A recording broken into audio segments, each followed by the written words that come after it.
כולם, ברוכים לעוד מיני סקירה.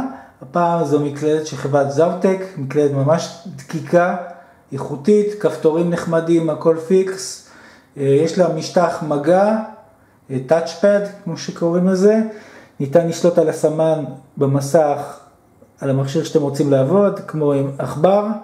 ממש שימושי, פרקטי ומוצר זול, היא מאוד דקה. ניתן לראות, לפחות נראה לי 7 מילימטר. משהו כזה, מסגרת מאלומיניום נראה לי, כפתורים מאוד נוחים, גם כן ראוי לציין. הפרוצדורה להתחבר היא מאוד פשוטה גם כן, ואני אסביר בקצרה עוד 2 דקות.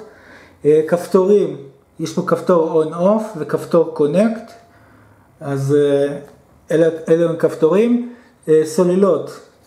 סוללות הן AAA, פשוטות. אין פה סוללת ליתיום פנימית עם אפשרות טעינה, עובד מצוין בכל מקרה, אז רק שתדעו.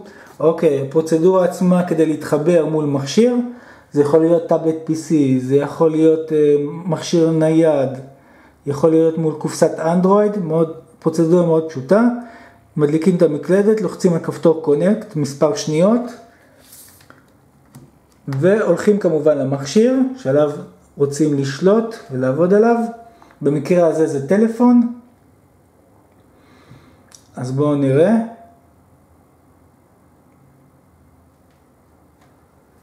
במידה והמכשיר לא מזוהה, לוחצים שוב פעם על כפתור קונקט, מספר שניות.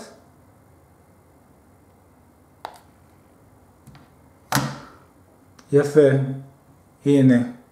זיהה את מקלדת בתור בלוטות' 3.0 קיבורד, לוחצים על זה, ויש תהליך של פארינג, התחברות. מה שצריך פשוט לעשות זה סך הכל להקיש את הספרות שמופיעות בהודעה, 7, 3, 4, 6, 5, 8 ו-Enter, וזהו. כרגע אני מחובר, אני יכול לשלוט על הסמן במסך כמובן. אותו דבר יכול לעבוד, כמובן עובד על טאבלט PC, מכשירים ניידים, כמובן קופסת אנדרואיד. אתם רואים, אני יכול לזוז ואני שולט על הסמן, הכל. מאוד שימושי לאנשים שמשתמשים בטאבלטים ואוהבים להשתמש במקלדת בשביל לגלוש. אז אתם רואים, הפרוצדורה מאוד פשוטה, ודבר הכי חשוב לציין זה ככה. המקלדת עצמה מתחברת ללא דונגל חיצוני, לא צריך שום דבר, רק המקלדת, שזה יתרון, לא צריך שום חיבורים, לא צריך כלום. זאת אומרת, התהליך פארינג הוא מאוד פשוט, לוקח 20 שניות, אפילו פחות, מאוד קל להבנה.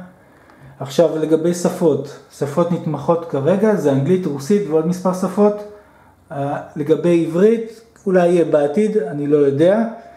זה תלוי בדרישה וכמויות, מה שאנשים מזמינים. ממש מקלדת איכותית, אני ממליץ עליה. וכמובן, מי שמשתמש בקודי ורוצה לעבוד גם כן קצת עם המקלדת עם קופסאות אנדרואיד, יעבוד ללא בעיה. אז אחלה מוצר, ואני מקווה שנהניתם מהפרזנטציה הקצרה שלי, סקירה, וכמובן מוזמנים לתת לייק ולהצטרף לערוץ. אז תודה שצפיתם ולהתראות עד הפעם הבאה. ביי.